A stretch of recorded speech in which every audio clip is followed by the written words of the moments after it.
Buenos días. Bueno, yo agradezco primero la invitación a ese evento. Creo que es una buena oportunidad que hay para que los profesores difunden un poco, pues, lo que están haciendo, porque pues me di cuenta que una vez la profesora Galini me invitó en su seminario de proyecto de grado, proyecto de trabajo de grado y pues a su gran sorpresa, pues hablé precisamente como lo haré hoy, ahora, de lo que estaba haciendo al nivel investigativo y que me manifiesta un poco su curiosidad y su sorpresa, pues en mencionar que no sabía que yo hacía pues todas esas cosas y es sintomático de a veces la falta de comunicaciones o más que todo lo que tomamos por contado de que la comunidad estudiantil y profesoral del departamento universitaria en general sabe lo que uno está haciendo. Entonces creo que el espacio es muy oportuno para eso. Entonces, básicamente, en el caso que me concierne, yo trabajo básicamente en el terreno de la investigación, pues quizás hablando muy brevemente eh, lo que hago pues a nivel de la docencia, pues eso creo que es bastante conocido, que es todo lo que relacionado con historia de Europa, siglo XIX y XX, de vez en cuando dictando historia de Norteamérica, pero a nivel investigativo, pues yo trabajo ya algo que se podría ver como radicalmente diferente, porque si en los cursos de procesos, pues en la parte docente, yo soy bastante tradicional, para decirlo así, porque se trata en el entorno latinoamericano, pues enseñar la historia europea en entorno latinoamericano, pues hay que sacar la plastilina, ¿no? Y por razones obvias, pues no es la historia de este área cultural, entonces hay que empezar pues por lo principio. Eh, entonces me limito pues a lo clásico pues de los eventos, etcétera, los procesos. Al nivel investigativo entonces voy trabajando ya más cosas relacionadas no tanto sobre la historia, sino lo que se dice sobre el pasado. Es decir, básicamente en mi formación original, pues yo me preocupo por asuntos relacionados con la llamada historiografía, ¿no? Ahora bien, cuando hablamos de historiografía, como lo suelo repetir muy a menudo, pues los historiadores usamos nociones como tiempo, como fuente, y cuando viene la historiografía pasa exactamente lo mismo, pues los estudiantes a veces se sienten confundidos. Lo sé porque estoy dictando ahora el curso de introducción a la historia del primer semestre y los pobres primiparos entonces se sienten un poco confundidos de que yo digo una cosa en clase sobre tal aspecto del pasado, pero sobre lo mismo, pues otro profesor, otra profesora, pues va a decir algo diferente, paralelo o hasta radicalmente opuesto. Entonces, yo trato precisamente de mostrar que esa situación es común y no es necesariamente hay que verla como un impedimento, sino más bien como algo muy positivo. Y precisamente yo me voy a, por eso respecto a la historiografía, pues hay diferentes formas de concebirlas, ¿no? Y me limitaría aquí a tres vertientes. Una que es la muy tradicional, la muy historicista, que es hacer como una especie de taxonomía en el campo, en este universo cada vez más infinito de estudios sobre el pasado, pues es hacer clasificaciones, es hacer taxonomías de lo que se hace, qué tipos de temas se trabaja, cuáles son las escuelas, las subescuelas, las derivaciones, etcétera, ¿no? Es decir, una parte más que todo descriptiva, ¿no? Que generalmente es la que beneficia como de un cierto consenso al respecto. Hay un segundo aspecto del trabajo historiográfico que está más relacionada ya no tanto en clasificar, cada vez más difícil, ¿no? Si seguimos la idea de François II, que habla de una historia en migajas, ¿no? Ya no perdimos el pan, sino que tomamos solamente las migajas. Hay una historia, una historiografía que se ve más desde una perspectiva ya temporal, es decir, o lo que se conoce como historia de la historia. Es decir, ya en ese caso, no es solamente decir quién hace qué, sino cómo lo va haciendo a través del tiempo, porque las formas de hacer historia o incluso la forma de abordar un problema histórico, porque hay problemas pues, que son muy antiguos, que benefician de un debate pues, muy antiguo, muy alejado en el tiempo, pues cómo se va abordando eso. Y un tercer aspecto, pues, es lo relacionado ya con, bueno, aquí hay diferentes términos y todo. Vera, pues, en sus preocupaciones, la profesora Vera, pues, les hablará de algo que creo que estamos conectados los dos al respecto, pero que yo personalmente lo llamo historia de las ideas. Es decir, ya no es solamente describir lo que se hace, mirarlo en una perspectiva temporal, pero entrar, en ese caso, en lo que piensan las historiadoras o los historiadores sobre el pasado y cómo lo piensan a través del tiempo. Y personalmente, dentro de esas tres corrientes, pues es muy difícil de decir cuál, no las podemos tomar de forma segmentadas, pero sí en mis intereses investigativos me oriento más que todo hacia ese tercer aspecto, es decir, la historia de las ideas. Yo suelo decir, de una forma a veces un poco provocativa, que a mí no me interesa tanto la historia, sino qué es lo que las mujeres y los hombres que se dedican al estudio del pasado tienen que decir sobre él, ¿no? Pero sin embargo, eso no excluye, y al contrario, para llegar en la cabeza de las historiadoras y los historiadores, pues es necesario tener un buen conocimiento de esa flecha del tiempo, ¿no? Que es el segundo aspecto, y de las sutilezas factográficas, si no, pues eso me pareciera como pura especulación. ¿Y cómo lo hago? Pues ahí también hay diferentes escuelas, ¿no?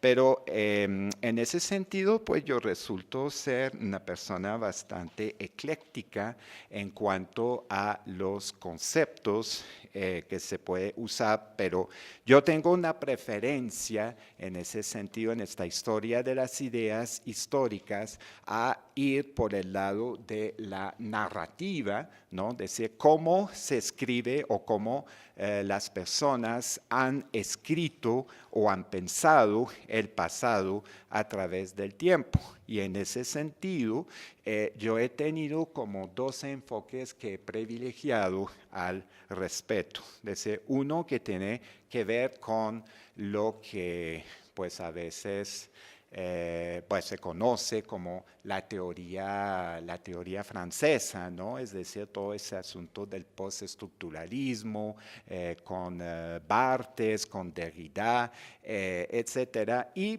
por el otro lado, pues también he encontrado mucho en en Alemania, pensadores alemanes clásicos como Karl Löwit o más contemporáneo como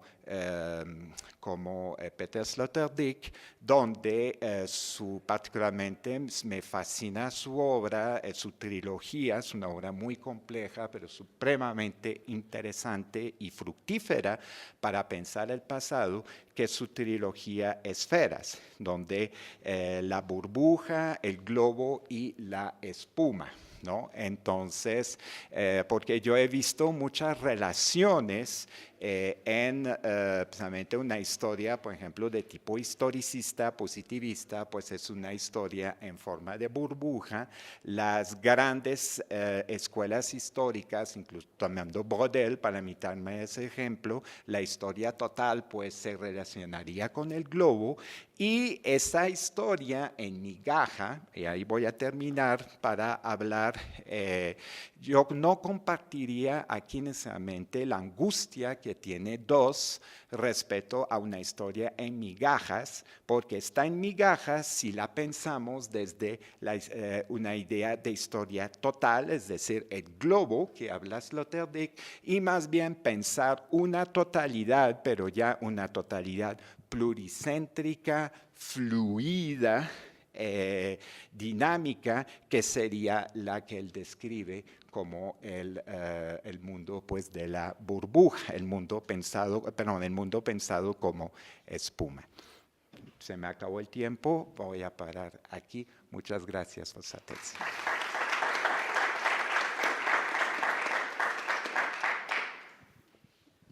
Bueno, muchas gracias, profesor Rock.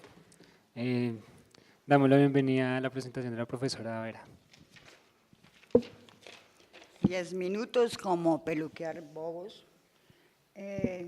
Entonces voy a tratar de ilustrar un poco el tipo de problema que me interesa y, digamos, los recursos que hay que desarrollar para resolverlo.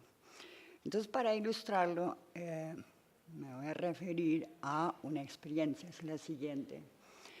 He estudiado diversas cosas, pero me quiero referir a mis experiencias con Norbert Elias, que presentó en 1937-38, oficialmente 39, digamos, un esbozo de un estudio que está interesado en la reconstrucción de cómo ha sido el proceso que se llama psicogenético. Es decir, el interés está en reconstruir con fines de comprender el proceso de formación y cambio de estructuras psíquicas.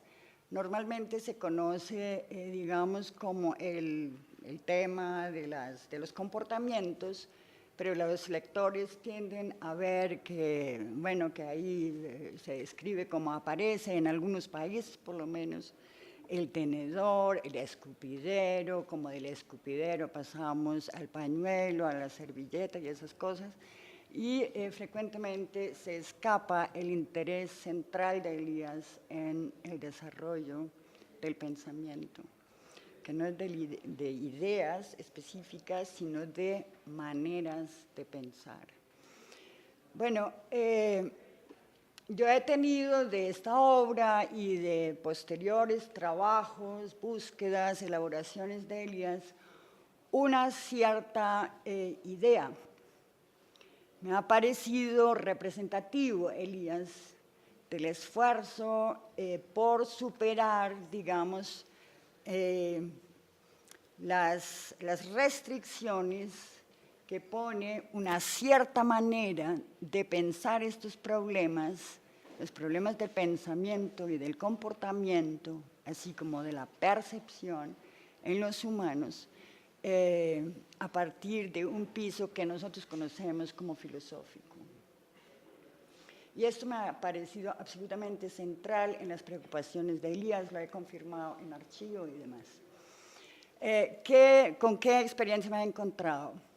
Que la recepción de Elías, digamos que demora, pero que comienza a experimentar un cierto auge en los años 80, 90, ahí también llega a conocerse en América Latina, hay traducciones al español, en fin. Entonces mi experiencia es algo que yo resumiría en la idea de que lo que se celebra, lo que se populariza, lo que se pone en circulación, lo que a la gente le parece importante de la obra de Elías es todo menos lo que yo personalmente percibo como el asunto central. Y a este tema le he seguido la pista porque o está equivocado, o sea, para mí no es un problema de consensos, de negociaciones, de diplomacia, de que podemos tener todos un poquito la razón. No tengo tiempo para ilustrar aquí pues los detalles, pero digamos en resumidas cuentas, para mí se plantea una situación en la cual o yo estoy equivocada o tengo que tratar de explicarme por qué perciben todos los demás, o no todos, pero la mayoría, todos los que suenan a nivel internacional, incluso los administradores pues, de la Fundación Elías y tal. En fin, o yo tengo que explicarme, pues, en qué consiste la equivocación, en qué consiste una equivocación que yo percibo como sistemática. Entonces, se ve, por ejemplo, que, sí, yo tengo aquí mi reloj, entonces uno encuentra que se trata de personas de talante político e ideológico, por decirlo así, muy variado. Es decir, no puedo darme una explicación política del fenómeno. Siempre queda ahí la posibilidad de que yo soy la equivocada. Pero me encuentro con que entre los antecesores, por decir así, de Elías, con respecto a este problema específico, que tiene que ver con la estructura de la historia de la humanidad, por cierto, en fin, han sufrido algo parecido. Existe uno que es, para conocedores de la historiografía de Occidente, más o menos conocido, o lo era, hoy ya no tanto, que se llama Karl Lamprecht, un historiador de larga trayectoria, conocimiento de miles de fuentes originales, medievales, en fin, que ya en los años 90 había formulado, del siglo XIX, había formulado algo que él mismo identifica como una estrategia psicogenética de la historia. Bueno, que ustedes prácticamente no lo conozcan, que a nadie le parezca importante hoy o a muy pocos, es apenas un indicio, uno solo, de que, digamos, la estrategia psicogenética ha sido como rechazada, en últimas rechazada. Entonces, y con ambos sucede hasta nuestros días lo mismo. Entonces, de ahí el problema, digamos, de fondo que me mueve, que es el de la resistencia, la naturaleza, la averiguación de la naturaleza de una resistencia, en resumidas cuentas, contra ciertos conocimientos y o contra cierta perspectiva que a la luz de las informaciones factuales parece completamente clara, evidente, por lo menos para mí. Y bueno, pues no soy la única, porque ahí sí la duda sería mayor sobre mí misma. Entonces, pues estoy tratando de entender el problema de la resistencia contra determinadas posibilidades cognitivas, contra oportunidades cognitivas. Para el caso concreto, son oportunidades, son chances claramente modernas. Hace 5 siglos, hace 5 milenios, estas oportunidades no existían. No puedo explicar en tan pocos minutos por qué. Pero quiero entonces dar en los 2 minutos, menos de 2 minutos que me restan, por lo menos unos apuntes sobre los elementos que estoy poniendo en juego, que estoy averiguando, que forman ejes de mis propias investigaciones para avanzar en la solución de la comprensión de este problema, que es un problema que no se limita al caso específico, porque como todo el mundo sabe, en los siglos anteriores, en distintas fases del desarrollo del conocimiento, hay casos muy conocidos de también resistencia contra, digamos, nuevos conocimientos y contra nuevas maneras de ver el mundo, en primera instancia la naturaleza, pero esto siempre involucra también a nosotros mismos, es decir, encierra una dimensión de autocomprensión, de autoubicación de los seres humanos en el universo. Bien, entonces, ¿cuáles son estos elementos? El más importante, tal vez, es el interés por cómo comienza la historia de la humanidad y cómo comienza el proceso, que tiene que ser un proceso cultural de conocimiento. Este es un terreno generalmente vetado, o bien explícitamente o bien implícitamente, para la averiguación científica, por lo menos entre científicos sociales. Ese es un terreno que, igual que los fundamentos de la moral y demás apreciaciones, los valores, se suele dejar en manos de, si no de la teología, pues de la filosofía. Pero hay que hacer las mismas averiguaciones empíricamente controladas como se hace sobre otras partes de la historia. ¿A qué remite todo esto? Esto remite a que nos tenemos que ocupar de la integración de las condiciones naturales de los seres humanos en nuestra visión de la historia y en nuestra visión del desarrollo del conocimiento, de las estructuras mentales en general, en nuestra idea sobre las resistencias que he expuesto me interesan. Bueno, ya vamos en 11 minutos, entonces me limito a apuntes. Las neurociencias, especialmente la biología del cerebro, hoy nos da una serie de herramientas que hacen pensar que es inadecuada toda idea que construye nuestra comprensión de historia sobre el supuesto de, digamos, como unas estructuras psíquicas, unas estructuras mentales estables y a lo largo de la historia permanentes. Pues en esto estamos también.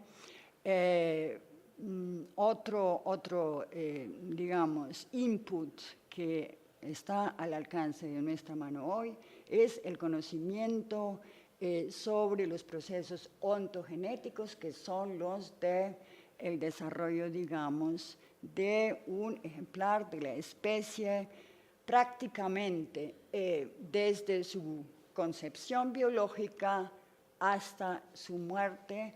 En fin, esto también lo estamos integrando. La apuesta es una que hoy se conoce como histórico-genética, que es la que se interesa por la formación de las estructuras cognitivas, la formación primera y la reconstrucción luego de qué es lo que pasa con esas estructuras a lo largo de la historia. Esto nos está dando una perspectiva distinta sobre la relación entre desarrollo mental. Desarrollo no quiere decir que sea positivo ni que haya que celebrar ahí nada. Pues desarrollo mental que incluye el conocimiento y desarrollo pues, de las distintas formas de organización que encontramos en la historia y en el presente.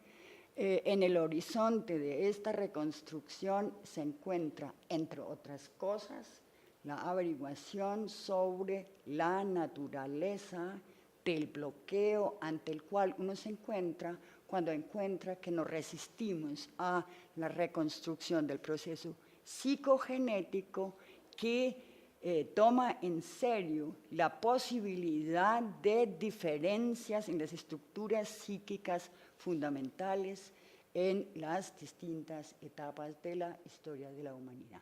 Muchas gracias.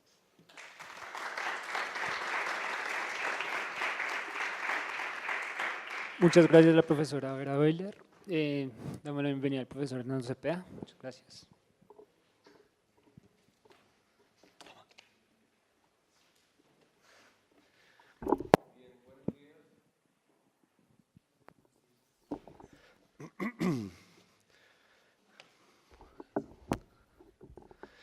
Bueno, primero que todo agradecerles, ¿no? por esta invitación y felicitarlos a los estudiantes del pregrado, a la dirección también del pregrado por este evento que creo que nos permite compartir un poco, ¿no? nuestras investigaciones, hacer una jornada de iniciación científica de alguna forma.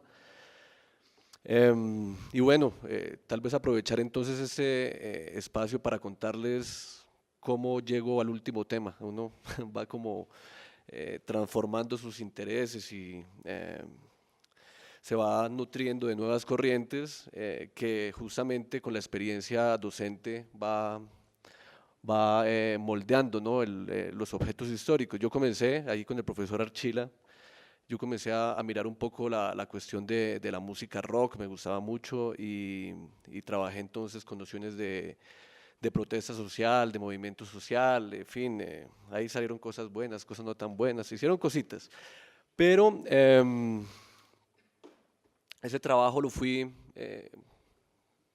desarrollando, lo fui mejorando al punto de interesarme por la historia comparada y yo creo que ahí más o menos como que inscribiría el trabajo que estoy haciendo también recientemente. Es decir, cuando descubro esa posibilidad, pues que aún estoy estudiando, de hacer historia comparada, encuentro el caso argentino y el caso colombiano que tienen algunas semejanzas, muchas diferencias, pero me permite plantear una serie de ideas sobre cómo surgen unos procesos de resistencia cultural, cómo se organizan los jóvenes para producir música y cómo la música sigue estando ahí presente de alguna forma para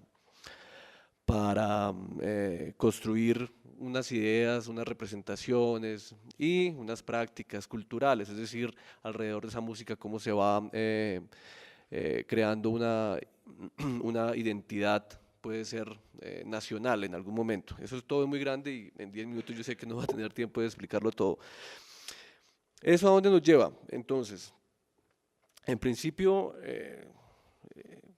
sigo trabajando con esa historia comparada y de hecho trato de promover un grupo de investigación, una línea de investigación aquí que, bueno, ha tenido algún tipo de repercusión. Estamos haciendo trabajitos incluso con el otro grupo de investigación que es el de Red Asia América Latina. Estamos vinculando varios intereses que sobresalen o que sobrepasan el interés meramente colombiano. Entonces, por un lado, trabajando ese tema de la historia comparada con la música, y ya les contaré exactamente en qué, y el otro, que está un poco más concreto en el sentido de que estamos ya trabajando con el grupo Red Asia América Latina, tenemos profesores visitantes y hay un proyecto interfacultades pues que trata de promover ese tipo de estudios. he tratado más o menos como de conectar cada uno de esos objetos hacia algo que me interesa, y ese algo que me interesa pues tiene un proyecto muy grande, que es una comparación mayor que tiene que ver justamente con la producción y la representación de la cultura popular colombiana. Eso se inscribió entonces inicialmente, después que terminé el postdoctorado, me interesé por Brasil, es decir, por las corrientes musicales y también por los jóvenes y sus formas de representación. Ahí encontré como muchos espacios y muchas líneas de afinidad. Finalmente, como para tratar de concentrar todas esas ideas y plasmarlas en algo más concreto, llegué a la última investigación, que es en la que estoy trabajando en este momento. Todavía no tiene un título concreto, pero más o menos aborda el estudio de los aires nacionales alrededor de la última década del siglo XIX y la primera parte del siglo XX. Entonces, pues básicamente estoy mirando un contacto muy interesante entre las culturas eruditas, las culturas populares, en relación a los aires, podría llamarse en algún momento folclóricos, pero que tienen un debate muy interesante, que es definir qué significa esa noción de nación, qué significa la música nacional. Ese es un poco el objeto. Ahí encuentro que hay unos músicos que están adscritos a la Academia Musical colombiana. Encuentro también que hay un movimiento muy interesante de finales del siglo XIX, pues que son todos estos miembros de la Gruta Simbólica que combinan o que hacen parte y que le aportan a esa definición de nación.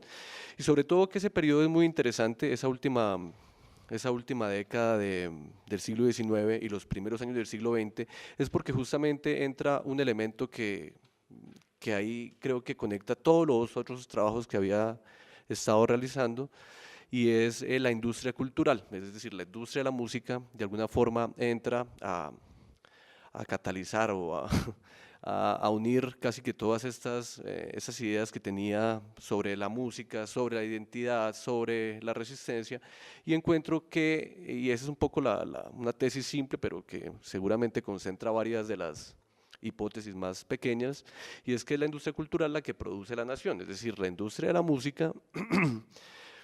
La industria de la música, que obviamente en 1908 pues le corresponde a Estados Unidos, así los músicos graben en México, pues estamos hablando que los primeros artistas de bambuco y pasillo van a grabar en México, pero son las casas discográficas de la Columbia, de la Brunswick, de la Victor, que están haciendo una representación. Entonces es muy interesante, pienso yo, la forma como esa industria piensa qué es lo que le interesa a los colombianos para que ellos mismos se identifiquen. Hay un movimiento de pronto de producirles un objeto para decir, esa es la cultura popular, es decir, la cultura popular se construye en esa relación con la cultura erudita, que le permite también identificarse y representar a los colombianos a través de una música nacional. Es decir, todo ese periodo que obviamente involucra una serie de aspectos muy trascendentales, en el sentido de que es la generación centenarista, es la generación que está viviendo los efectos de la radio, de la grabación, del cine. Entonces son todos esos elementos los que se están involucrando, pero no hay una definición aún concreta de lo que significa Colombia o lo que significa la música nacional colombiana. Entonces es como todo esto. Ese sería un proyecto más pequeño que espero extender más adelante, que iniciaría en 1908, cuando hay una primera grabación, es decir, cuando encuentro que se graba el primer bambuco colombiano. Iría hasta 1934, que es cuando se hace la primera casa de grabación colombiana en Cartagena. Entonces hay un movimiento interesante, porque justamente en ese 1934 cambia la representación de lo que significa ser colombiano o lo que significa la música colombiana. ¿Por qué? Pues porque la casa de grabación se hace en Cartagena. El interés que tiene Toño Fuentes es justamente promover los ritmos del Caribe, y hay una discusión nuevamente interesante. Ya para terminar, entonces creo que pues en la investigación, en lo que estoy haciendo en este momento es particularmente eso, ¿no? Tratando de construir primero ese escenario, definir mis protagonistas para entender cómo fue el debate entre la cultura erudita de la Academia de la Música Nacional, que se funda en 1870, que entra en una discusión muy fuerte con otra cultura bohemia, pero también erudita, es decir, lo popular no es porque sea campesino, es porque esa discusión es muy complicada, pero digamos no es porque sea campesino lo popular, sino porque entran otros grupos que están por fuera de las academias musicales y que también entran a disputar el sentido de lo que significa la noción de nación. Bueno, yo creo que con eso les terminaría y bueno, muchas gracias.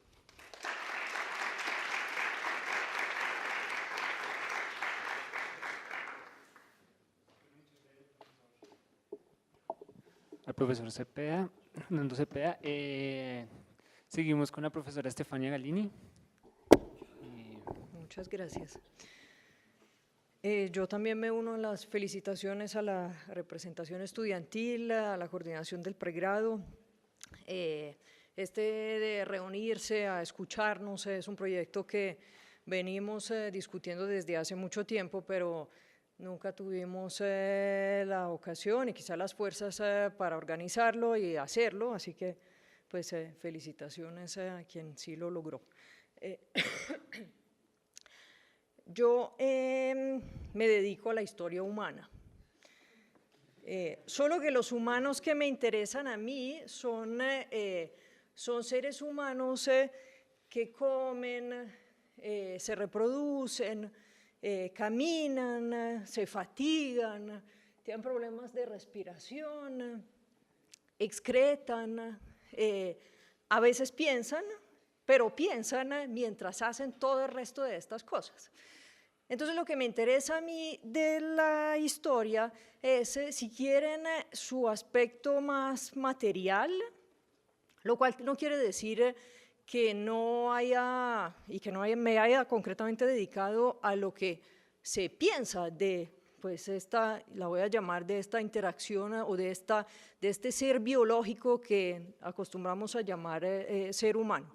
Aquí Vera hacía una reflexión muy interesante sobre otro aspecto de nuestro pertenecer al mundo, pues al mundo terrenal, son estas estructuras cognitivas que por supuesto nos diferencian de otros mamíferos, pero hay muchos otros aspectos de lo que somos que en cambio nos acercan a otros mamíferos y a otras criaturas vivas de la Tierra. Todo esto tocó llamarlo historia ambiental para reivindicar un lugar dentro de la historia que mirara a pues, esas interacciones o esas similitudes de los seres humanos con pues, el resto de la vida en el planeta. En el caso mío esto ha redundado en pues, la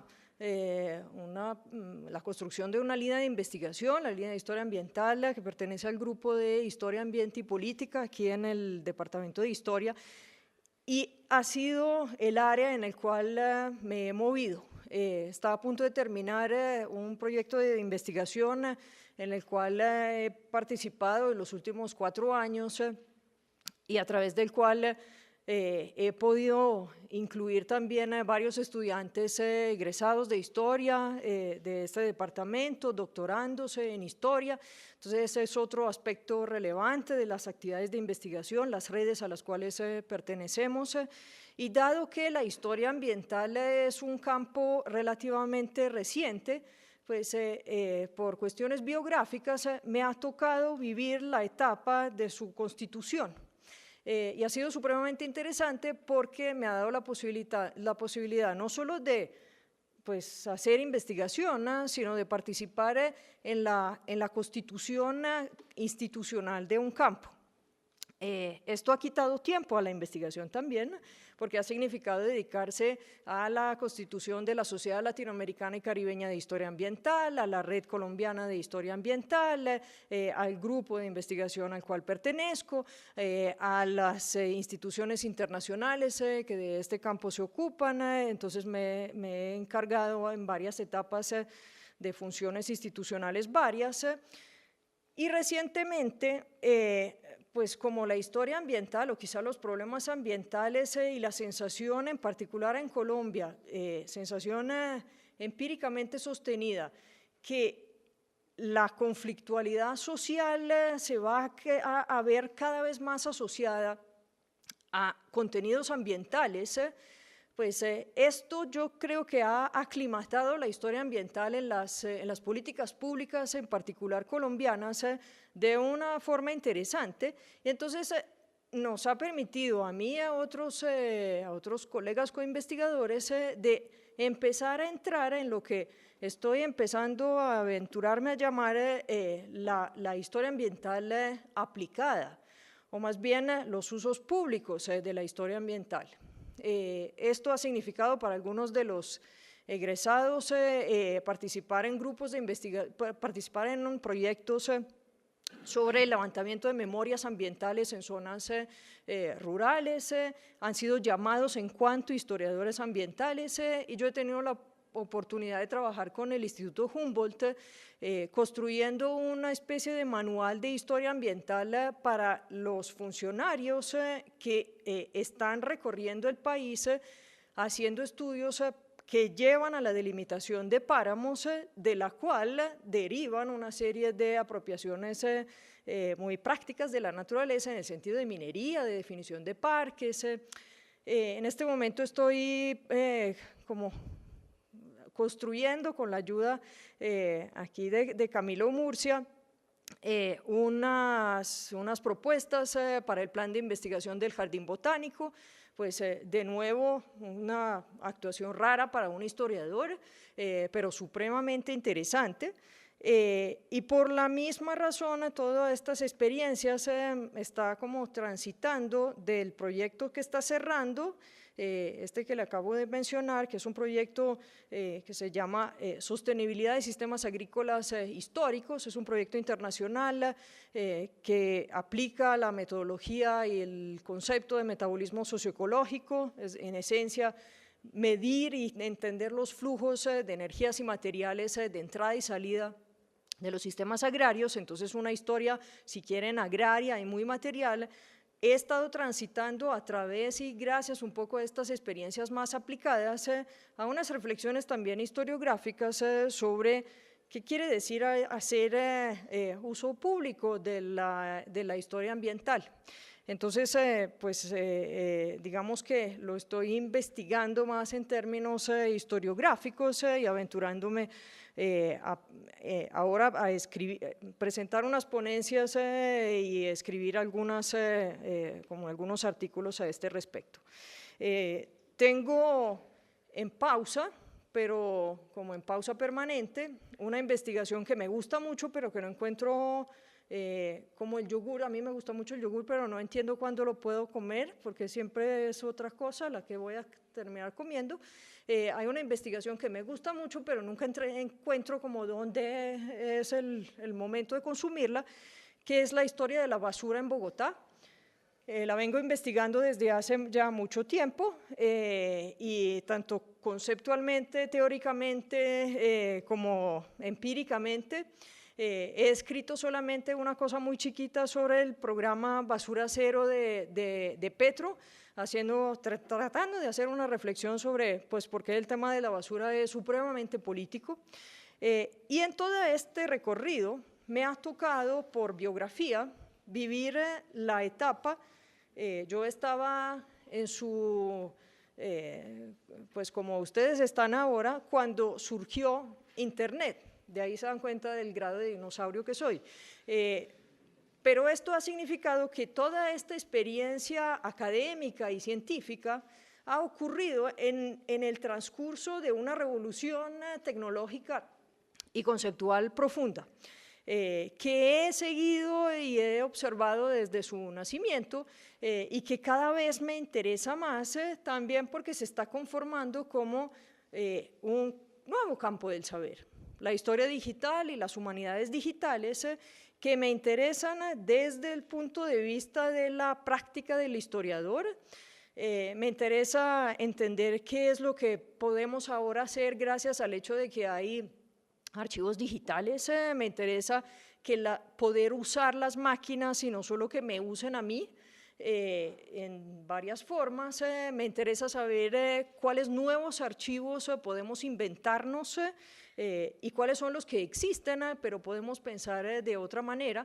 Y esto me ha llevado a entrar en otro proceso de consolidación de otro campo del saber, pues de una red iberoamericana de historia digital, de una red colombiana de humanidades digitales impulsada por los estudiantes de este departamento, por un grupo eventualmente de trabajo sobre estos temas. Esta es otra ocasión muy interesante porque de nuevo entrar en campos donde no existen vacas sagradas, sino pues una plétora de ratoncitos, pues es un poco reconfortante para pues, ir participando en esta construcción.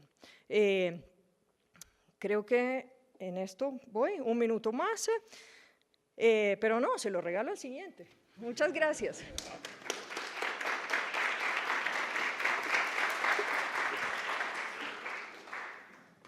Profesora Estefania, muchísimas gracias. Continuamos con el profesor Oscar Rodríguez. Bienvenido, profesor. Bien, muchas gracias por la invitación. Y bueno, a las felicitaciones de haber organizado este simposio. Mi campo de investigación y de conocimiento es la historia económica, pero con una particularidad, y es que hago parte de una corriente teórica que considera la economía como parte de las ciencias sociales. Y eso obviamente nos separa de aquellos que piensan que la economía es integrante de las ciencias exactas. Entonces, lo primero que esta reflexión nos conduce a investigar las relaciones entre historia y economía.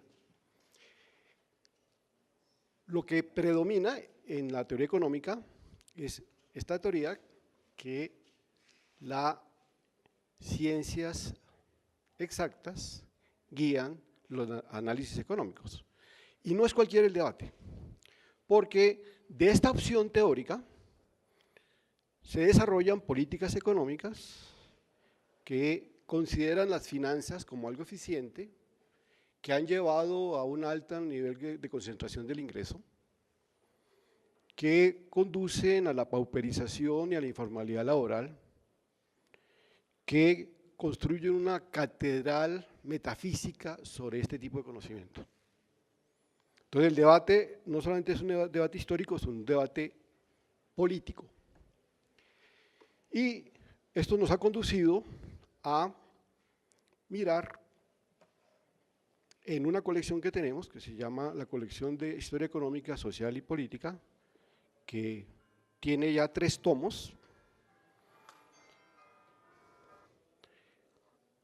a presentar nuestros trabajos y a presentar ese debate que fundamentalmente es contra el Banco de la República, contra algunos centros de investigación como FEDesarrollo, con algunas facultades de economía, obviamente como el CEDE y ahora un poco en la Tadeo, para tratar de dar nuevas perspectivas históricas, pero además para recomendar políticas económicas.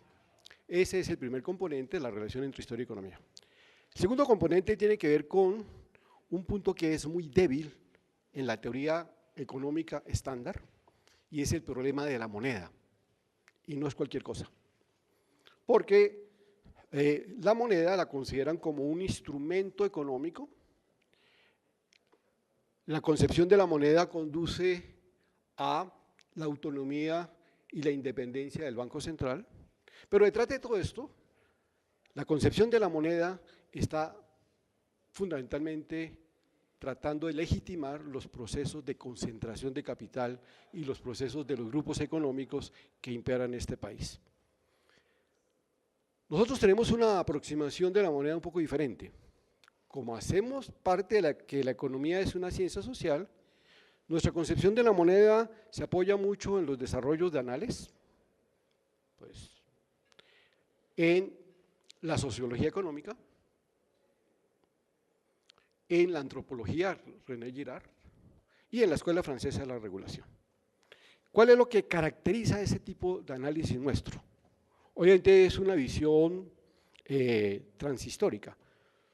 Para aquellos que les interese el debate y que les interese el tema, nuestro segundo tomo de la colección de Historia Económica, Social y Política está dedicada a la moneda develada por su crisis, cuyo editor es Bruno Terret, y fue una traducción que hicimos del francés, y donde van artículos nuestros a propósito del problema de la crisis monetaria, porque en la crisis monetaria se devela el carácter de la moneda. Para nosotros el problema de la moneda está muy ligado al problema de lo político. La moneda se construye sobre la deuda, la soberanía y la confianza.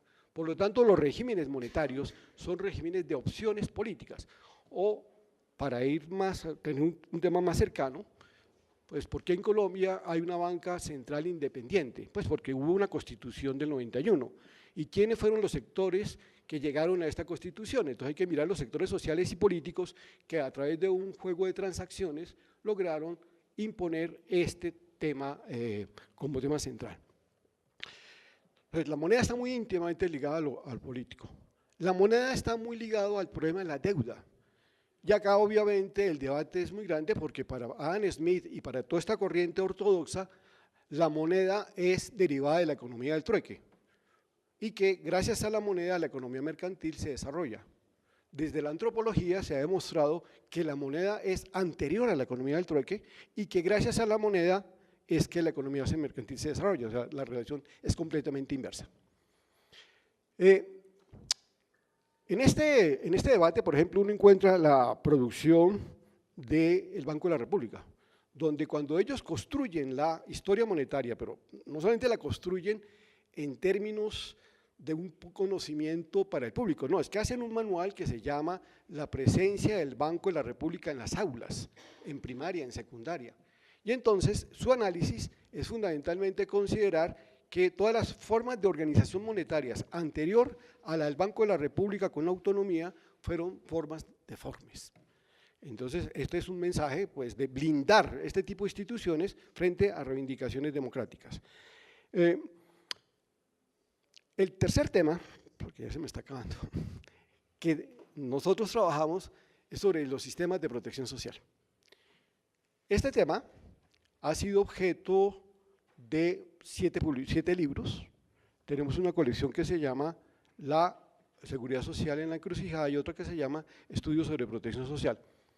Cuando hablo de estas colecciones, son realizadas en Grupo de Protección Social, que está adscrito al CID de la Facultad de Ciencias Económicas, y acá hemos abordado el tema de la protección social en sus dos componentes, en aseguramiento y en asistencia social. Igualmente, cuando abordamos el problema de la seguridad social, estamos ante un tema de alta sensibilidad política y social. ¿Por qué? Porque periódicamente vienen las declaraciones de Sergio Clavijo de la NIF, de Santiago Montenegro, de Asofondos, de la tecnocracia del Ministerio de Hacienda, de los centros de investigación como Fedesarrollo, pidiendo la privatización del sistema pensional. En el próximo periódico Razón Pública va un artículo mío sobre esta discusión. La prensa colombiana, los medios de comunicación ocultan la debacle de los fondos pensionales privados en Chile. Una movilización de 1 millón de trabajadores en noviembre pasado, registrada por el periódico El Mundo de Chile, en que la sociedad chilena solicita no más fondos privados de pensiones. Porque evidentemente lo que estamos encontrando acá es que cuando una persona se afilia a un fondo privado y llega a obtener su pensión, es un 70% menor que el que hubiera tenido en Colpensiones. Pero desde la perspectiva histórica, ¿cómo abordamos este asunto?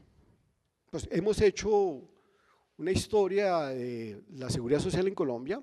Pues aquí hay un ejercicio histórico de la consulta de los archivos del Instituto Colombiano de Seguros Sociales, pues que lo liquidaron, de la participación de los gremios en la consolidación de lo que se llama la modernización del aseguramiento, en los documentos del Ministerio de Trabajo, etcétera, para llegar a plantearnos que lo que se está viviendo en este país es un proceso de concentración del ingreso. El 80% del ahorro más importante de los colombianos está en manos del grupo Sarmiento Angulo y el sindicato antioqueño. Detrás de ellos es que están todos los economistas, los periodistas, tratando de profundizar eso. ¿Y por qué este problema se volvió un problema de alta sensibilidad?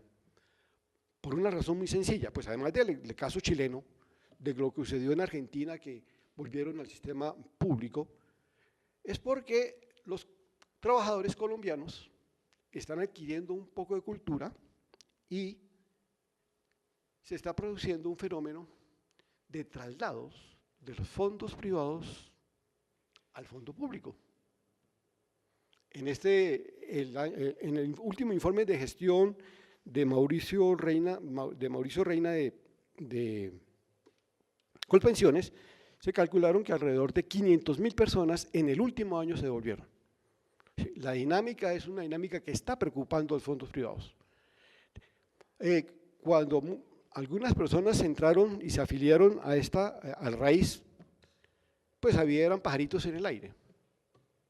Pero ya cuando se comienzan a pensionar, esa experiencia les demuestra la pésima decisión que tomaron.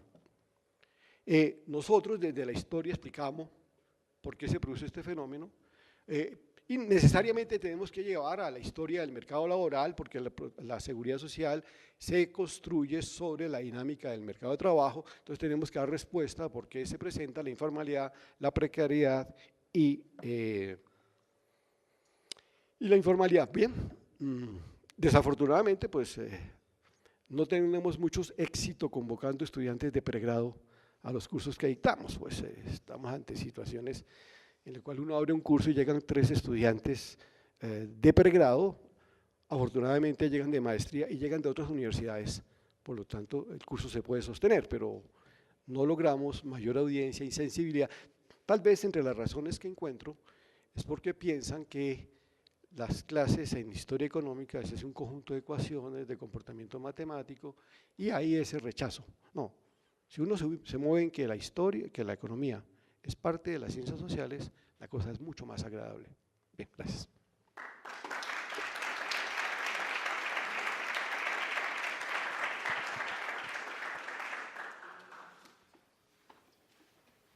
Bueno, muchas gracias, profesor Oscar Rodríguez. Seguimos con el profesor Heraclio Bonilla. Te damos la bienvenida. Muchas gracias.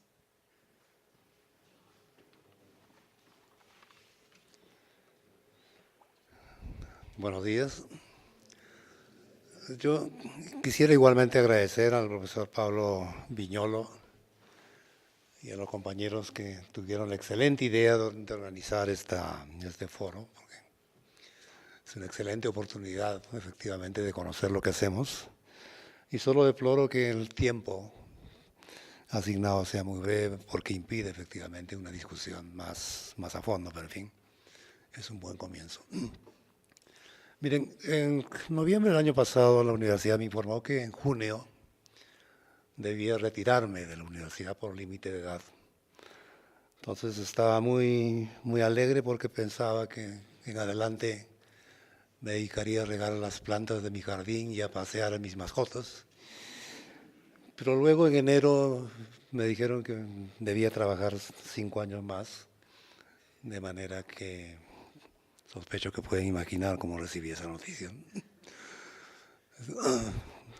Es una broma, es decir, me siento muy contento, porque podré efectivamente terminar lo que venía haciendo. Mire, la facultad debe publicar en algunas semanas un libro sobre la moneda en Mariquita en el siglo XVI. Tomó muchísimos años y enfrenté ese reto por dos razones. Primero, porque la historia colonial en el departamento desafortunadamente se fue eclipsando.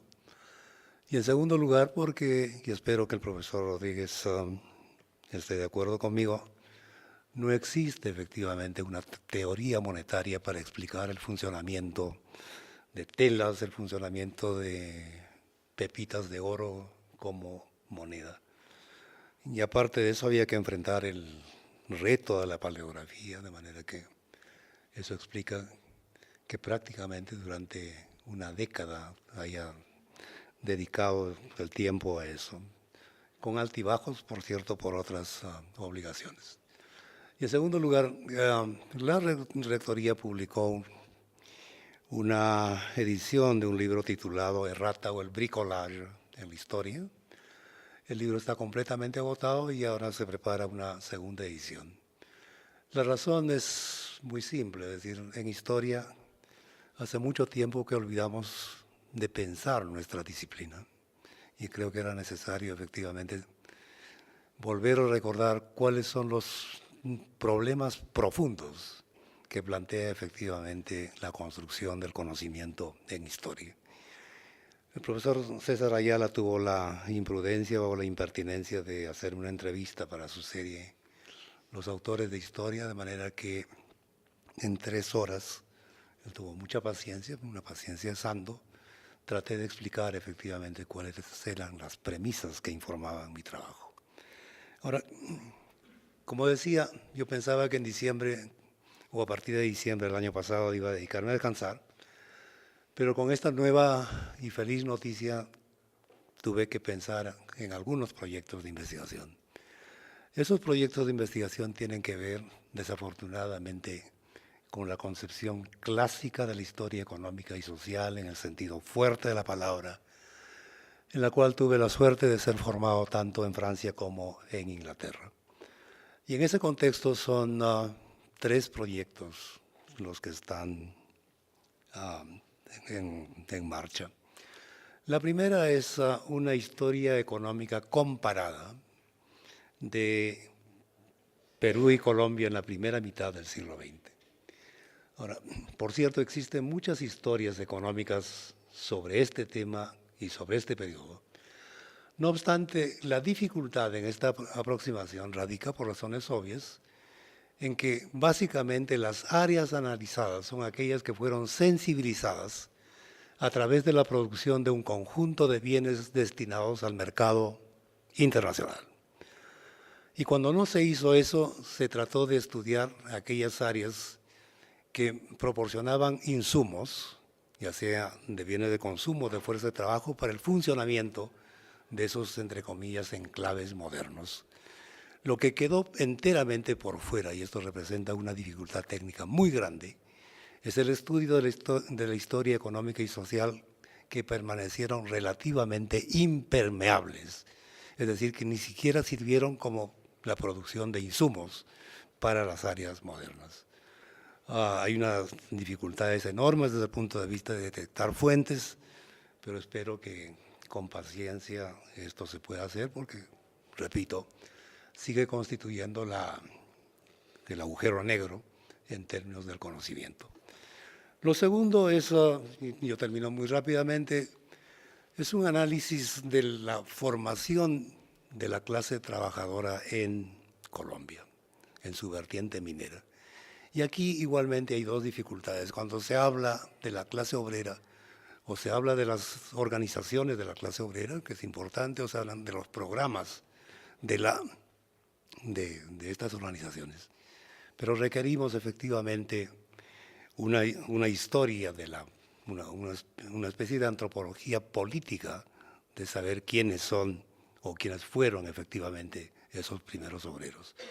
y particularmente en el caso de Colombia, es decir, en el área del Cerrejón, muestra una transición que es realmente extraordinaria. Generalmente uno espera que hayan sido ex campesinos o ex artesanos que por una razón u otra terminaron convirtiéndose en mineros, con todos los problemas que representa ese cambio. Pero he sido informado que en el caso del Cerrejón son de áreas mucho más, entre comillas, tribales, quienes fueron efectivamente los que integraron esos primeros rangos. Y queremos trabajar fuertemente en esto. Y lo tercero es una historia del producto, una historia del sector ganadero en los llanos orientales. Área y tema que igualmente sigue siendo tema relativamente desconocido. En otras palabras, después de haber deambulado por la colonia temprana, quisiera volver al siglo XX y espero que en este trabajo largo, que implica efectivamente trabajo de campo, donde por razones obvias, historia, antropología, sociología, política y todo el resto están más o menos juntas, espero que en ese proyecto pueda tener el acompañamiento y la cooperación de compañeros estudiantes. Muchas gracias.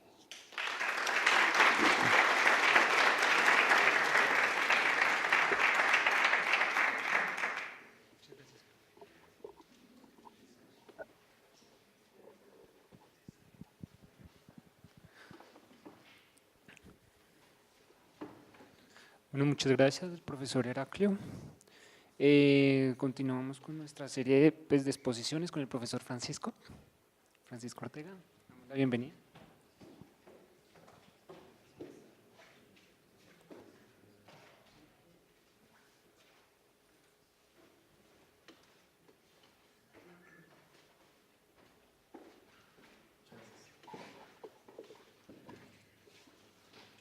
Bueno, buenos días.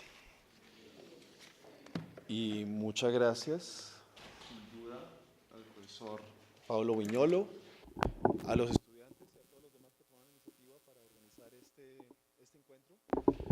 encuentro. Ha sido muy grato, y esto no debería uno confesarlo de manera tan cándidamente, pero ha sido muy grato escuchar a los colegas y llevar más allá de las intuiciones lo que realmente están haciendo, ¿no?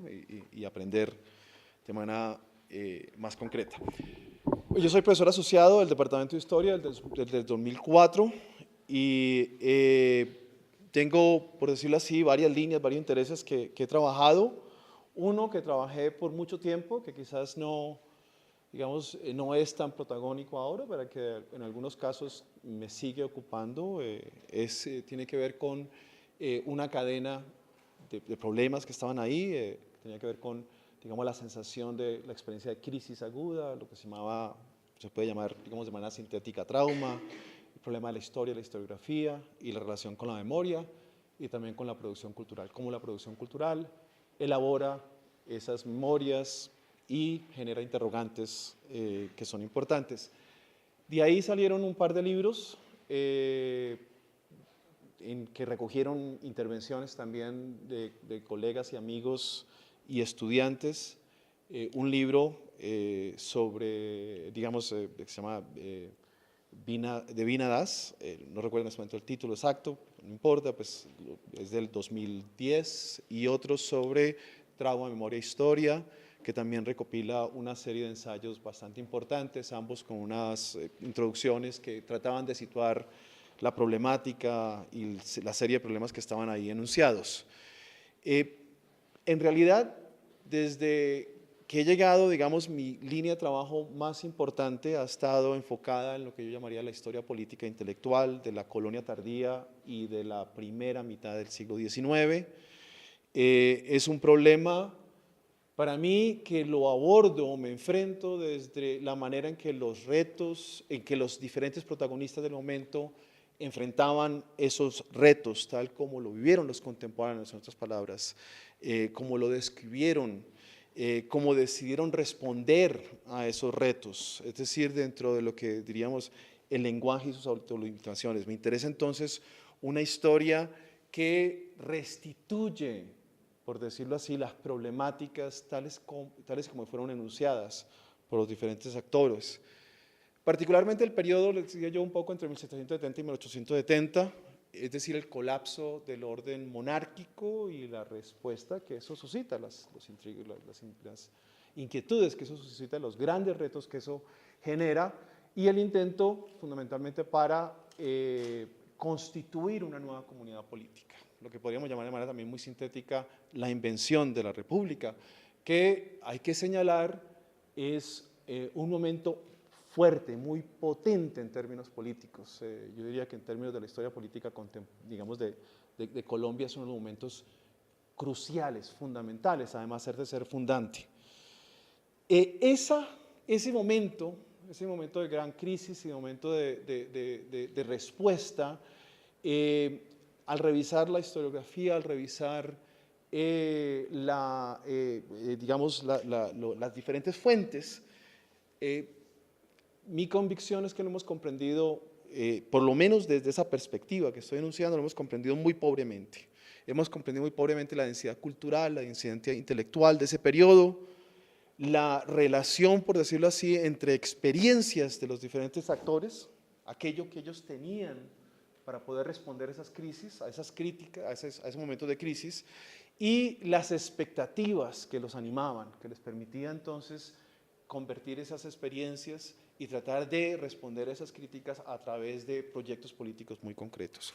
Hemos entendido muy pobremente eso, y para mí ha sido, en cambio, un gran motivador regresar entonces a todas esas fuentes y a todos esos momentos, tratando de restituir precisamente la potencia de esos momentos, de esos enunciados, de esas respuestas, de esas elaboraciones, de la misma crisis como una forma de responder a ellas. Es por eso que parte de mi primer proyecto, una vez ya aquí como profesor, tuvo que ver con la identificación y el estudio fundamentalmente de la constitución de una esfera, aunque fuera relativamente frágil, muy frágil en ese momento, de opinión pública. Y le empecé a trabajar sobre el problema de la opinión pública, la cuestión de la opinión pública a través de recuperar los periódicos que se publicaron y que se publicaron desde finales del siglo XVIII a lo largo de esas primeras décadas del siglo XIX. Y me fui encontrando realmente con una mina enorme, una cantidad enorme de periódicos que apenas hemos mirado. Generalmente estamos siempre entre 3 o 4 periódicos que son los que se examinan, se miran, y cuando empezamos a mirar más allá encontramos una riqueza enorme. Se fue confirmando la sospecha que les decía yo de esa riqueza del momento, de esa potencia del momento. Fui entonces trabajando más sobre esos periódicos, y a partir de ahí hicimos un proyecto, diseñamos un proyecto con la Biblioteca Nacional de Luis Ángel Arango, que consistía en acompañarlos con el proceso de digitalización de buena parte de esos periódicos y generar unas fichas que situaban estos periódicos. Los situaban en términos de los actores, en términos de la materialidad misma del periódico, de la imprenta, de la circulación, de los diferentes actores que participaban en eso. En este momento, ese es un proyecto que tuvo un gran momento de impulso debido a una financiación con la que logramos en ese momento trabajar y armar un equipo de trabajo muy bueno. De ahí salió un libro sobre opinión pública, un libro de casi unas 600 páginas, y salieron alrededor de 20 fichas que logramos trabajar de manera sistemática con un equipo que se fue entrenando y trabajando, y sacamos 20 fichas iniciales. Esas fichas se colgaron buena parte en la Biblioteca Luis Ángel Arango. Ahora están en un portal que también estamos tratando de montar y desarrollar, que se llama la Biblioteca del Pensamiento Colombiano, con el profesor Lisímaco Parra acá. Después de eso hemos logrado, pero con financiación muy, muy escasa, muy pobre, hacer otras 15 fichas. Y bueno, un poco como que el proyecto necesita articularlo, porque mi objetivo sería realmente hacer algo así como unas 100 fichas de periódicos del siglo XIX entero. Y creo que con eso tendríamos una radiografía, por lo menos mínima, de la riqueza y de los diferentes debates que se han hecho en el siglo. Para contarles simplemente, voy en los años 30 con el equipo que vamos, no hemos llegado ni tan siquiera a los años 40, y pues ustedes imaginan que a partir de ahí tenemos un montón de periódicos importantes que salen. Finalmente, digamos, y otro elemento, otra frente, digamos, que he trabajado, que he desarrollado, digamos, que ha sido para mí muy importante, muy protagónico, lo que tiene que ver con la historia conceptual, la historia intelectual de lo político, pero fundamentalmente, digamos, en una variante que es importante, que es la historia conceptual. 3 minutos, perfecto. Esos conceptos para mí, digamos que una de las cosas que he trabajado es tratar de examinar cuál es el lenguaje político, en qué consistía, cómo funcionaba, qué tipo de experiencias se elaboraban y qué tipo de oportunidades políticas le permitía concebir, proyectos políticos permitía concebir a los actores del momento. A partir de trabajo identificamos una serie de lenguajes, una serie de vocabularios, un vocabulario más bien que era importante, y de ahí salió un primer libro ya hace unos años que se llama Conceptos Fundamentales de la Cultura Política Neogranadina, con un equipo de investigación que armamos y que pues, estos muchachos, digamos, hicieron cada uno un concepto muy interesante, muy importante, y vinculamos gente de otros lados. Y también el libro de opinión pública pues tiene un fundamento importante en términos de eso. El problema de los lenguajes políticos o de los conceptos es fundamental para este periodo, entre otros, porque es un vocabulario fundante, es un vocabulario que sigue siendo actual.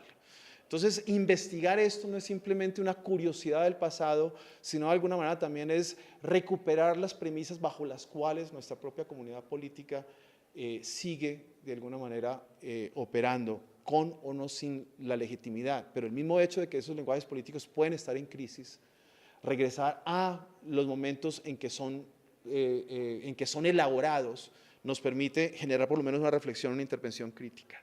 Y ahí quizás señalar también que pues una de las redes que para mí ha sido importante, que he trabajado mucho con ellas, que han venido profesores acá y con los que hemos organizado diferentes eventos, es una amplia red de trabajo que se llama Iberconceptos, o historiadores iberoamericanos de historia conceptual, cuya, digamos, dirección está en el País Vasco, pero tenemos diferentes nodos y grupos de trabajo y nos reunimos con alguna periodicidad. Ustedes posiblemente vieron el anuncio de una escuela que se está haciendo en este momento en el Colegio de México, sobre historia conceptual, la segunda sesión que se hace. La primera se hizo el verano, más bien en julio del año pasado, ahora se está repitiendo y la trataremos de hacer cada año, y la idea de hecho es en algún momento, porque la Universidad Nacional hace parte de ese consorcio, que la tengamos aquí en la Universidad Nacional en algún momento. Me dicen que tengo un minuto, muy bien, tengo todavía para señalar que dentro de esa trayectoria, parte de lo que estoy haciendo en este momento es un manuscrito que tiene que ver precisamente con ese momento de la transformación política desde sus lenguajes políticos, de los conceptos, pero para mí, digamos, el eje en este momento que estoy trabajando y estoy escribiendo, tiene que ver con el problema de lo que llamaríamos la diferencia social. ¿Qué significaba diferencia social para los contemporáneos? ¿Cómo se enfrentaban a eso? ¿Es la diferencia social un recurso o es un impedimento para la constitución de la comunidad política? No tanto el problema de la identidad, no tanto el problema de la nacionalidad, sino el problema de cómo construir una comunidad ante la perspectiva de una pluralidad de actores y de una heterogeneidad social claramente patente ahí. Ese es un reto, y es un gran reto, que no es solamente el momento de la fundación de la República, sino de todo el siglo XIX, y uno puede decir que hasta el presente sigue estando vigente ese problema. Muchas gracias.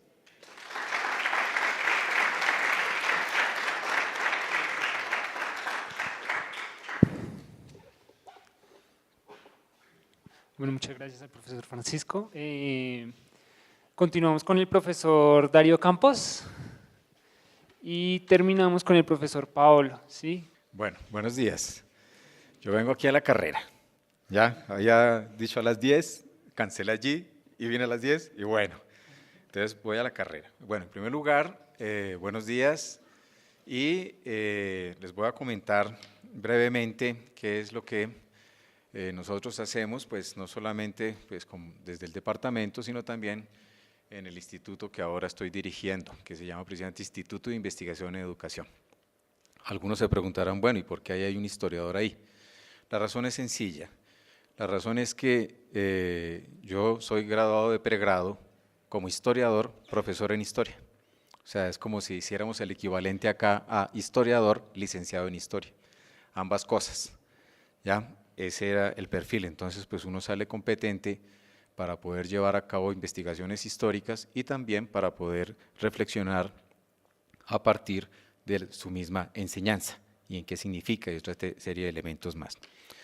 En el departamento me di a la tarea desde hace ya años de tratar de promover dos líneas, llamémoslo así, dos aspectos que me interesan, que tienen que ver pues precisamente con el perfil a través del cual pues hice mis estudios de posgrado, que tiene que ver con estudios de la antigüedad, ¿ya? En particular pues la Grecia antigua, que fue pues el periodo del siglo V y IV antes de Cristo, y también historiografía antigua, que fueron como los elementos que llevé a cabo.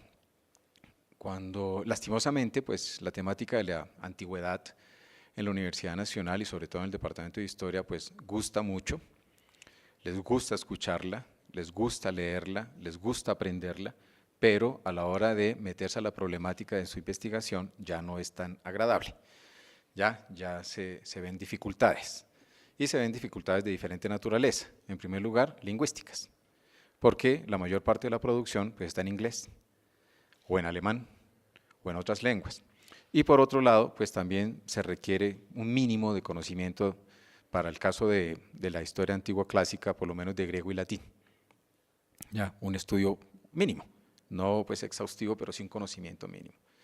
Entonces, pues nuestros estudiantes lastimosamente no tienen ni clases de latín, ni clases de griego, ni clases de asirología, ni clases de egiptología, ni nada de eso. Entonces, pues eso ya crea una dificultad grande. Sin embargo, la mayoría de personas que he dirigido en estas temáticas han sido personas provenientes de español y filología clásica, es decir, las personas que estudian griego y latín acá en la universidad y que hacen sus trabajos en historia. Entonces, en ese sentido, también pues mirando lo que interesa, son muy pocos los estudiantes de pregrado que se han perfilado por este lado. La sorpresa para mí ha sido que en maestría sí ha habido más interés, es decir, han aparecido más personas interesadas, más en maestría, incluso en doctorado, en hacer estudios de la antigüedad y en profundizar en algunas investigaciones.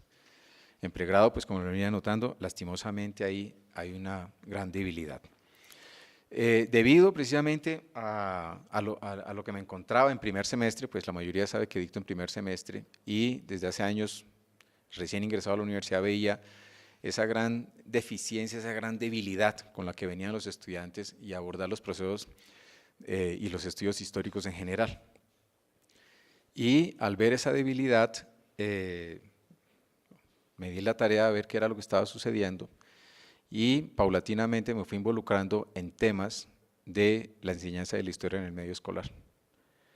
Después, ahí ya formalicé precisamente ese grupo donde han aparecido ya mucho más trabajos, tanto de pregrado, maestría y doctorado, ya que tiene que ver con la reflexión en enseñanza de la historia, pero también con la reflexión en educación en general. Efectivamente, esa parte pues tuvo más eco, más que la historia antigua en general, ha tenido más eco y más presencia, pero, ¿y por qué ha tenido más eco y más relevancia? Porque hay una realidad concreta. El 90%, 95% de nuestros estudiantes de los que se gradúan en historia van a parar al medio escolar como profesores. Eso es una realidad. O sea, no nos vamos aquí a engañar de que van a ser allá historiadores puros y llegan a hacer grandes investigaciones y todo eso. Sí, eso es muy bueno y lo irán a hacer en algún momento y es importante, pero hay una realidad. Todos yo me los encuentro en los colegios y allá van.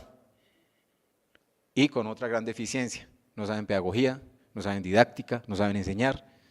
Y lo que saben de enseñar es lo que aprendieron acá de sus profesores, al estilo profesor con el respeto que se merece el profesor Heraclio Bonilla, y con otros profesores, pero llegan allá a un sexto, a un séptimo, y le dicen a los niños, lean estos 7 libros para la próxima semana. La protesta de los padres de familia, o sea, la locura, ya no voy a entrar en detalle ahí pues, porque eso es la locura, pero hay una realidad concreta. El primer lugar de trabajo del 95% de nuestros estudiantes es la institución escolar. Y hay que dar respuesta a eso. Y hay que preparar en eso. Ya hay que formar en eso. Es decir, tenemos que entrar a mirar también que son graduados en historia, pero también hay que abrir ese otro componente muy fuerte del proceso de enseñanza. En el Instituto de Investigación no solamente nos dedicamos a la investigación de la enseñanza de la historia en el medio escolar, estamos adelantando un proyecto también sobre la enseñanza de la historia en el medio universitario. ¿Cómo se enseña historia en la universidad? ¿Qué se hace? Pero bueno, en medio de todo esto, pues les quiero comentar que ya hemos hecho varios proyectos. Hicimos un proyecto, una gran propuesta curricular muy fuerte en el 2007 a los colegios públicos de Bogotá. Y propusimos una estructuración curricular enorme, grande, muy fuerte, que se llamaron campos de pensamiento, de conocimiento y pensamiento. Nosotros formulamos el que tenía que ver con el campo de pensamiento histórico en general. Con base en eso, empezó pues la gran preocupación nuestra y personalmente mía de volver a restituir la asignatura de historia en el medio escolar. Como ustedes saben, ahí hay sociales, pero es una asignatura muy desdibujada, con muy baja autoestima y con muy baja autoestima de los docentes que están allí. Entonces nos dimos a la tarea también de que hay que volver a reposicionar la historia como disciplina independiente en el medio escolar. Eso lo venimos trabajando desde el 2005, 4, 5, y ha tenido pues tuvo un eco ya recientemente, que fue precisamente la iniciativa que pues asesoré ese proyecto de ley con la senadora Vivian Morales, en medio de no vamos a entrar en esos detalles, pero pues ya la señora dijo, yo quiero hacer eso, pues bueno, hagámosle. ¿Qué le podía decir? No, pues sí, me interesa, yo quiero, pues no la comparto, por supuesto, pero el proyecto está ahí, el proyecto está andando, y si se coloca como asignatura independiente del medio escolar, pues más valor todavía, ¿ya? Que espero pues resulte. Ya pasó su segundo debate, y vamos a ver qué sucede ahora. Entonces, hemos hecho ya varias otras publicaciones, sobre todo en el campo de pensamiento histórico, sobre narrativa, la enseñanza y la narrativa de la historia en niños de 5 a 8 años, también trabajamos esos aspectos, de personas que se han dedicado a cómo se puede enseñar historia en esas edades, también cómo se puede enseñar historia en otros procesos pues, más adelante, pero bueno, el caso es que trabajamos historia del currículo, eso es una línea. Ya salió una tesis de doctorado en el Departamento de Historia sobre historia del currículo en la carrera de Administración, muy interesante, ya pues salió para publicar, pues por allá hicieron la solicitud al estudiante, por allá en Estados Unidos, porque están interesados en eso, pero falta más pensar ese proceso. Trabajamos historia del lenguaje y su enseñanza, que ya ha salido también otro texto, y por último ya el otro texto que ya estamos trabajando en este momento es el reto de aprender historia y el proceso de formación de conciencia histórica sobre el trabajo de Jörg Rüsen, que algunos pues ya lo conocen, y estamos precisamente mirando cuál es ese proceso que tiene que ver y que está ligado con la enseñanza de la historia. En el instituto hacemos todavía más cosas de enseñanza, aprendizaje, investigación de la investigación histórica, bueno, en fin, ahí hay más cosas que pues ya con los 4 minutos que me quedan, pues los invito a que se acerquen ya al instituto, pues vamos a abrir para el próximo semestre las líneas de Ciencias Sociales y Educación, donde va a haber un gran peso de historia, por supuesto, porque estoy ahí. Tenemos Educación Inicial, que ese es un gran vacío en el proceso de enseñanza e investigación en general en el país, tanto histórico como sociológico y antropológicamente, desde todas las áreas. Y tenemos la otra línea que es lenguajes y literaturas, que tiene que ver también pues, con este asunto de lenguaje y enseñanza de la historia. En líneas generales, pues me puedo seguir extendiendo, diciendo, pero pues creo que aquí es pues, un barniz de lo que en realidad realizamos. Gracias.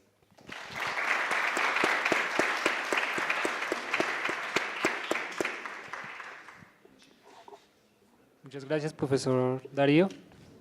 Seguimos con el profesor Pablo Viñolo.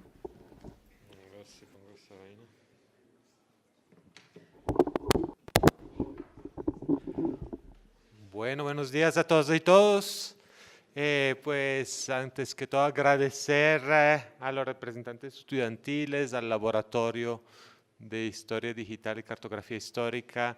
En general a los estudiantes, me encanta que cada vez más la dinámica en el departamento sea que los estudiantes jalan y proponen y nos obligan como a responder a nuevos retos y a nuevas exigencias. Y un agradecimiento muy especial a los colegas. Quiero destacar que todos los profesores y las profesoras del departamento aceptaron participar. Si Gisela no puede estar es porque está en misión institucional en Medellín para tejer vínculos con Medellín, y Marixa que está enferma. Pero todos estaban, pues, apoyaron la iniciativa. Bueno, entonces quiero empezar con una aclaración y una confesión.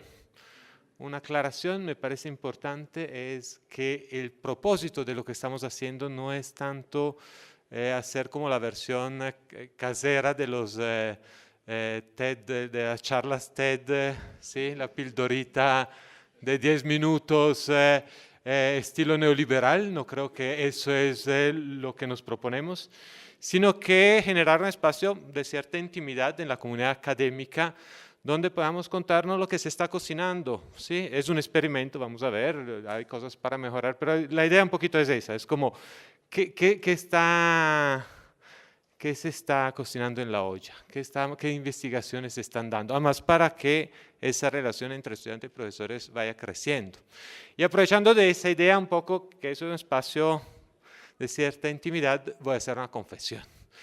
Dentro de los protocolos académicos, si hay una cosa que siempre me ha incomodado, es cuando uno empieza una charla, una conferencia, y alguien lee las 100 palabritas o las 80 palabritas de introducción. Sí, esa cosa de la pequeña biografía que uno tiene que enviar, en que se trata de resumir qué hace uno y qué es su perfil profesional en pocas palabras. Y eso siempre me ha generado, o sea, siempre he odiado esa obligación de tener que definirse uno en tan pocas palabras.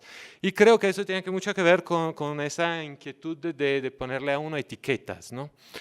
Y en mi caso, siempre he tenido bastante problemas a ese nivel, porque mis intereses y mis pasiones y mis búsquedas son tremendamente heterogéneas. Entonces fue con cierto gusto que en los últimos años encontré la palabrita de historia pública o uso público de la historia en el mundo anglosajón, perdón, es public history, pero es una traducción rara. Pero entonces, bueno, y otra vez la etiqueta se me desdibuja.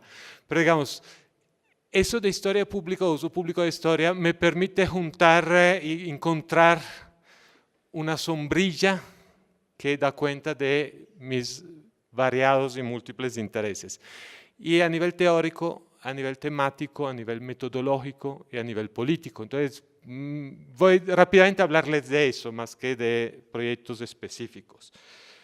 A nivel temático, hay un hilo conductor que me permite juntar distintas cosas. Mi recorrido ha sido bastante variado. Yo salí del colegio y me metí a estudiar economía. Salía del movimiento estudiantil muy fuerte todavía en esos años, y era como, bueno, hay que conocer el enemigo desde adentro, hay que saber de economía para entender cómo funciona el mundo y tal. Me encontré con una barrera durísima epistemológica de cómo funciona el estudio de la economía política. De ahí pasé a la sociología, llegué al doctorado de historia, que siempre pero fue una pasión, digamos, cultivada. Pero también hay otro nivel de mis intereses que he cultivado por fuera de la educación formal, pero yo creo que ahí he encontrado entre mis mejores maestros, que es el teatro y las artes escénicas. Entonces, ¿cómo ir juntando todo eso? Cómo ir dándole forma a todo eso. Finalmente, son 3 grandes procesos, proyectos, programas de investigación en que estoy metido hace tiempos. Yo aquí, pues le cuento que yo creo cada vez menos en los proyectos. O sea, yo sufro mucho con los proyectos. La sensación mía es que los proyectos de investigación empiezan a volverse interesantes cuando se acaba la plata. ¿Sí? Que el molde... Y una cosa fantástica de trabajar en la Universidad Nacional es poder... No, bueno, eso sí, una cosa fantástica que no hay que preocuparse mucho porque igual plata para eso no hay. Pero una cosa fantástica es que uno puede desarrollar procesos de largo alcance, donde los proyectos son inyecciones de recursos y de energías, pero uno puede, ¿sí? En un mundo donde la precariedad económica es tan fuerte, la precariedad laboral es tan fuerte, poderse dar el lujo de trabajar 10, 15 años sobre procesos investigativos es fantástico. Uno de esos procesos tiene que ver con Darién, tiene que ver con el hecho que yo había estudiado, pues el doctorado, mi tesis de doctorado era sobre los imaginarios de la conquista y cómo los imaginarios sobre los antípodas, que tienen una larga historia literaria y de representaciones, se vuelve de actualidad política con la conquista. Tenía ganas de aterrizarlos en un lugar concreto y esa fue la posibilidad de hacerlo a partir de Santa María Antigua del Darién.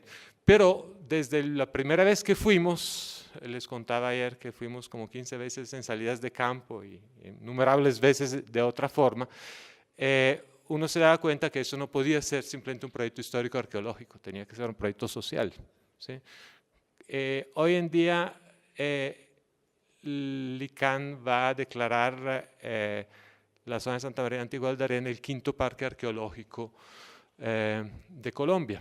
Y eso es en buena medida a partir del trabajo investigativo que hicimos. Entonces ahí es donde lo de historia pública adquiere una significación más clara, más particular. El otro proyecto grande que he desarrollado tiene que ver con otro mundo al revés, que es el carnaval y los carnavales. Ahí también, pues yo siempre me he movido un poquito entre trabajo investigativo, creación artística, compromiso social. A mí me interesa mucho lo que se gesta ahí en esa extraña frontera. Con el carnaval también he pasado de una relación desde el teatro, de la práctica, a una relación desde lo organizativo y desde lo institucional con lo de todos los procesos patrimoniales. Y hoy en día, a través de la maestría de Teatro y Artes Viva aquí de la Universidad Nacional, vuelvo a eso. Tengo un libro ahí que algún día lograré sacar, que me ha hecho sufrir porque además le está dando muchas vueltas, pero con la maestría de Artes Viva me he podido reconectar, abrir una corte en Barranquilla, entonces estoy de tutor de mis maestros, es una cosa medio rara, o sea, de los grandes teatreros y carnavaleros que tienen 10, 15 años más que yo y que ahorita están haciendo la maestría. Esto ha sido sumamente fascinante. Y finalmente, el tercer proyecto tiene que ver con el Cementerio Central o con lo que es la zona alrededor del Cementerio Central que llamamos la Ciudad de los Muertos, que es un extraordinario lugar de memoria. Yo creo el más impresionante lugar de memoria que tiene esa ciudad y de pronto uno más impresionante de todo el país. Y entonces, ahí el reto es cómo hacemos, ahorita que van a hacer el Museo de Memoria, cómo hacemos que esa otra memoria estratificada en el territorio tan heterogénea, donde se cruzan, digamos, puntos de vista tan distintos, se puede volver no solo un lugar de memoria accesible y visible para todos los ciudadanos, sino que un verdadero laboratorio ciudadano. Entonces, a nivel, digamos, político, ¿qué significa lo de historia pública? Y con eso termino porque ya me llegó el primer mensajito de Sebastián y ya vamos a la pausa tinto. Yo creo que dos cosas. Una es que yo estoy íntimamente convencido que el oficio de investigación, el oficio de historiador, el oficio de científico social está cambiando de manera brutal en esos años. Inclusive la institución universidad está cambiando de manera brutal. Y nosotros aquí estamos abocados a decidir qué hacer con eso. ¿Sí? Porque probablemente podemos seguir haciendo lo que estamos haciendo, lo que nos formaron para hacer un buen ratico más. Pero para usar una metáfora desde mi curso de medieval, es un poquito como los monasterios del 1200, 1300, que habían sido fundamentales en las etapas anteriores, pero ahorita lo que pasa en las ciudades. Sí, a finales de 1200, 1300, las cosas nuevas pasan en las ciudades. Entonces, ¿qué hacen los monasterios? ¿Se abren a lo que pasa en las ciudades o se encierran y siguen el trabajo de amanuenses, que puede seguir un buen rato más? Yo sí creo, y creo que muchos de los colegas aquí presentes estamos apostándole a esa otra posibilidad. Y esa otra posibilidad pasa por repensarnos el oficio, repensarnos la institución en que estamos, abrir nuevos caminos. Evidentemente la historia pública es uno de los caminos, hay muchos más y en esos 2 días hemos escuchado muchos más.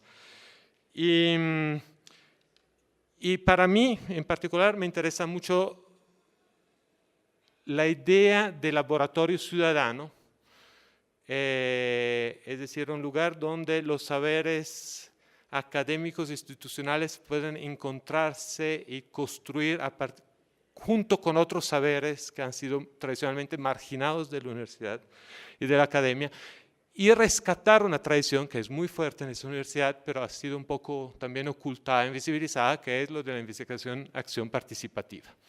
¿Sí? Que surgió aquí, que tiene un vuelo internacional y que creo que funciona bien, se puede articular bien con esas nuevas propuestas de laboratorios ciudadanos. En ese sentido, para mí ha sido muy importante la creación del laboratorio de historia digital.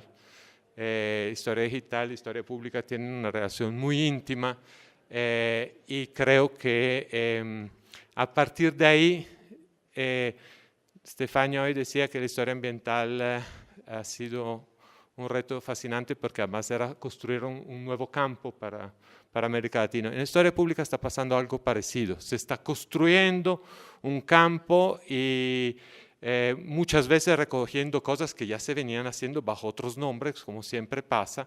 Pero entonces creo que uno de los retos profesionales de los próximos años será fortalecer y darle fuerza y visibilidad, ojalá con la contribución directa de muchos de ustedes de ese nuevo campo. Muchas gracias.